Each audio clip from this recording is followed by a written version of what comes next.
नमस्कार दोस्तों, वेलकम। स्वागत करता हूं एक बार फिर से आप सभी का आरएस जंक्शन पर। दिनांक 18 मई 2021 के करंट अफेयर्स में। तो डेली करंट अफेयर्स की हमारी कक्षा, जिसमें राजस्थान, देश और दुनिया के सभी करंट अफेयर्स को मैं लेकर आता हूं। तो चलिए शुरुआत करते हैं। उससे पहले बहुप्रतीक्षित आपकी जो अप्रैल 2021 की करंट अफेयर्स है वो आज मैंने लॉन्च कर दी है। तो लगभग 100 पेजेस की ये बुक है। हिंदी और इंग्लिश दोनों लैंग्वेज में बाईलिंगुअल मैंने इसे रखा है, ताकि हिंदी और इंग्लिश दोनों मीडियम के बच्चे जो हैं वो अपना रिवीजन कर सके। तो रिवीजन के लिए मस्ट मात्र 35 रुपये में आपके आरएस जंक्शन एप्लीकेशन पर ये अवेलेबल है। वहाँ से आप इसे डाउनलोड कर सकते हैं, पीडीएफ में प्रिंट कर सकते हैं और अपनी जो ज़रूरत है उसके हिसाब से लाइफ टाइम आप इसका यूज़ कर सकते हैं। तो आज ही गूगल प्ले स्टोर से आरएस जंक्शन ऐप जरूर डाउनलोड करें। चलिए तो शुरुआत करते हैं पहले प्रश्न के साथ। आज स्पोर्ट्स के प्रश्न ज़्यादा हैं। भारतीय एथलीट है तेजस्विनी शंकर। उन्होंने हाल ही में अमेरिका में आयोजित बिग 12 आउटडोर ट्रैक और फील्ड चैंपियनशिप में ऊंची कूद स्पर्धा में स्वर्ण पदक अपने नाम किया। तो भारत के स्टार एथलीट तेजस्विनी शंकर ने यह स्वर्ण पदक जीता। हालांकि जो ओलंपिक के लिए क्वालिफिकेशन स्टैंडर्ड था 2.33 मीटर, वो अचीव वो नहीं कर पाए, क्योंकि उन्होंने 2.28 मीटर का ही जो है हाइट अचीव किया। तो मात्र 0.5 सेंटीमीटर से वे इससे चूक गए। शंकर ने इससे पहले बिग 12 आउटडोर ट्रैक के 2019 सत्र में भी स्वर्ण पदक जीता था। और 2020 की बात करें तो वो संस्करण कोरोना वायरस की वजह से रद्द हो गया था।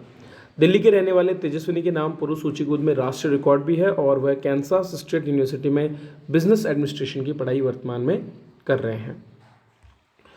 नेक्स्ट देखते हैं, कौन सी महिला टेनिस खिलाड़ी हैं जिन्होंने हाल ही में इटालियन ओपन 2021 टेनिस टूर्नामेंट को जीत लिया है।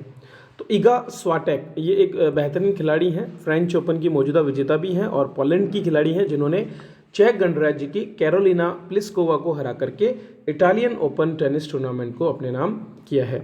स्वातेक ने सिर्फ 46 मिनट के मैच में एक तरफा फाइनल मुकाबला खेला और 6-0, 6-0 के स्कोर से हराया। पहली बार ऐसा हुआ है जब डबल बैगल में फैसला निकला है, मतलब सामने वाले खिलाड़ी को एक पॉइंट भी लेने नहीं दिया। इस जीत के साथ ही स्वातिक ने अपना पहला WTA 1000 खिताब जीता है, जबकि उनके करियर का ये तीसरा खिताब है। पिछले साल उन्होंने फ्रेंच ओपन जीता था और फरवरी में एडिलेड में भी खिताब उन्होंने अपने नाम किया था। निम्नलिखित में से किस खिलाड़ी को अप्रैल 2021 के लिए ICC player of the month घोषित किया गया है। वर्ष 2021 में आईसीसी ने वार्षिक पुरस्कार के स्थान पर हर महीने खिलाड़ियों को रिकॉग्नाइज करने के लिए player of the month ICC awards की शुरुआत की है और इसी क्रम में अप्रैल माह के लिए ये खिताब पाकिस्तान के कप्तान बाबर आजम को दिया गया है। तो शुरुआती जो 3 महीने थे उनमें पुरुष वर्ग का खिताब भारतीय खिलाड़ियों को मिला था, लेकिन पहली बार है जब भारत के अलावा किसी अन्य खिलाड़ी को ये मिला है। पाकिस्तान क्रिकेट टीम के कप्तान बाबर आजम ने ये खिताब जीता। बाबर आजम ने यह अवार्ड अपने ही देश के फ़खर जमा और नेपाल के युवा बल्लेबाज कुशल भुरतेल को पीछे छोड़ करके प्राप्त किया है। दरअसल अप्रैल माह में कोई बड़ा मैच भारतीय खिलाड़ियों का नहीं हुआ और ऐसे में भारतीय खिलाड़ियों को प्रदर्शन का मौका भी नहीं मिल पाया। जनवरी में ऋषभ पंत ने इसे जीता और पहले क्रिकेटर बने थे। फरवरी में रविचंद्रन अश्विन, जबकि मार्च में भुवनेश्वर कुमार ने प्लेयर ऑफ द मंथ का अवार्ड जीता था। फीमेल कैटेगरी में ऑस्ट्रेलिया प्लेयर एलिसा हेली को अप्रैल माह का अवार्ड दिया गया और पिछला अवार्ड दक्षिण अफ्रीका की लिजेल ली को दिया गया था। एलिसा हेली ने न्यूजीलैंड की प्लेयर ली कॉस्परेक और मेगन शट को पीछे छोड़ करके ये अवार्ड अपने नाम किया है। चलिए अगले प्रश्न की ओर बढ़ते हैं। मिस यूनिवर्स 2020 प्रतियोगिता, जो कि दिसंबर 2020 में होनी थी, लेकिन कोरोना की वजह से हाल ही में इसका आयोजन किया गया, तो उसके विजेताओं के नाम घोषित कर दिए गए हैं और मैक्सिको की एंड्रिया मेजा जो है वे मिस यूनिवर्स 2020 बन गई हैं। मिस यूनिवर्स 2020 का फाइनल मुकाबला हुआ और इसमें एंड्रिया मेजा ने जीत दर्ज की। भारत की मिस इंडिया एडलिन कॉस्टलिनो जो है वे टॉप 4 में ही जगह बना पाई और 3rd रनर अप रही। अंतिम 2 प्रतियोगियों में ब्राज़ील की जूलिया गामा और मिस मैक्सिको एंड्रिया रही थी, तो जूलिया गामा यहाँ पर 1st रनर अप बनी है। प्रतियोगिता में भारत की एडलाइन क्रिस्टलिनो को 3रा रनर अप, जबकि Miss Dominican Republican Kimberly Jimenez को 4थे रनर अप के रूप में जगह मिली। 2nd रनर अप की बात करें तो मिस पेरू जेनिक मैकेटा को 2nd रनर अप घोषित किया गया। अगर एडलिन की बात करूं तो एडलिन कैसलिनो का जन्म कुवैत में हुआ, लेकिन वे 15 वर्ष की उम्र में ही भारत आ गई थी। एडलिन महिलाओं और LGBT समुदाय के लिए काम करने वाली महिला हैं और उन्होंने साल 2020 में मिस दीवा यूनिवर्स का खिताब भी अपने नाम किया था। पिछले साल दिसंबर 2019 में मिस यूनिवर्स की विनर साउथ अफ्रीका की जोजीबिनी टुनजी रही थी। तो याद रखिए ये मिस यूनिवर्स 2020 का खिताब है, क्योंकि 21 का खिताब दिसंबर 2021 में होगा। नेक्स्ट प्रश्न देखते हैं। हाल ही में एक भारतीय प्रौद्योगिकी संस्थान अर्थात आईआईटी के शोधकर्ताओं ने समुद्री नमक में पाए जाने वाले माइक्रोप्लास्टिक को हटाने के लिए एक तकनीक विकसित की है। तो आईआईटी गुवाहाटी के वैज्ञानिकों ने यह सफलता प्राप्त की। दरअसल दोस्तों, वर्तमान समय में समुद्र में बढ़ते कचरे की वजह से जो नमक इकट्ठा किया जाता है उसमें प्लास्टिक आता है, जो हमारे शरीर के लिए बेहद खतरनाक है। तो इसी को हटाने के लिए भारतीय संस्थान गुवाहाटी के शोधकर्ताओं ने ये माइक्रो फिल्ट्रेशन प्रक्रिया विकसित की है। माइक्रोप्लास्टिक यानी 1 इंच के 5वें हिस्से से छोटे प्लास्टिक के टुकड़े लगभग सभी महासागरों और समुद्री जानवरों में पाए जाते हैं। इसके अलावा समुद्री नमक में भी माइक्रोप्लास्टिक की काफ़ी मात्रा मिलती है। अनुसंधान से ये पता चला है कि दुनिया भर में टेबल सॉल्ट के 90% नमूनों में सूक्ष्म प्लास्टिक उपलब्ध होता है।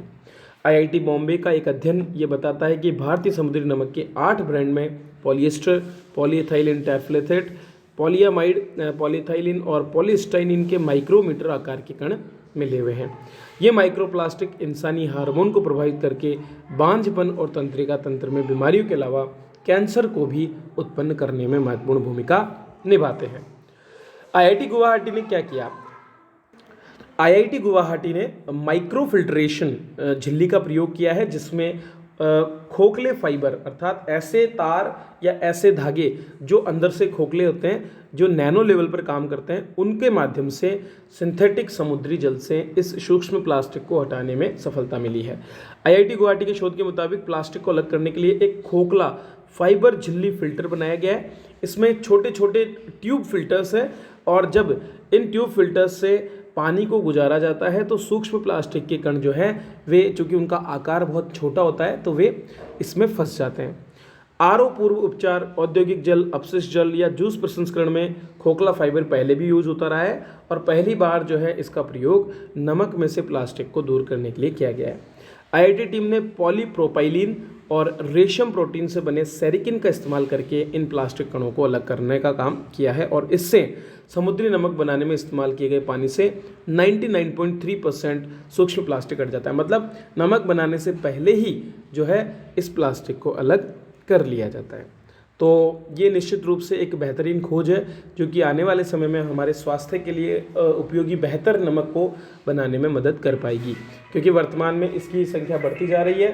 तो ऐसे में आवश्यक है कि प्लास्टिक और अन्य चीज़ों का उत्पादन रोका जाए और इनको हमारे भोज्य पदार्थों से अलग किया जाए। तो दोस्तों, ये थे आज के करंट अफेयर्स जिन पर मैंने आपसे चर्चा की। आपके लिए अप्रैल 2021 का अंक आ चुका है, तो आज ही अपनी प्रति को एप्लीकेशन से लेना सुनिश्चित करें ताकि आप अपना रिवीजन साथ के साथ कर सकें, क्योंकि एग्ज़ाम के समय हमारे पास इतना समय नहीं होता। तो आप हर महीने पिछले महीने का रिवीजन साथ के साथ करते रहें। पॉलिटी और एसआई के लिए हिंदी का कोर्स भी आपके लिए अवेलेबल है, जिनका भी आप लाभ उठा सकते हैं। बने रहिए इसी तरह मेरे साथ। वीडियो को लाइक कीजिए, शेयर कीजिए, सब्सक्राइब कीजिए चैनल को। धन्यवाद।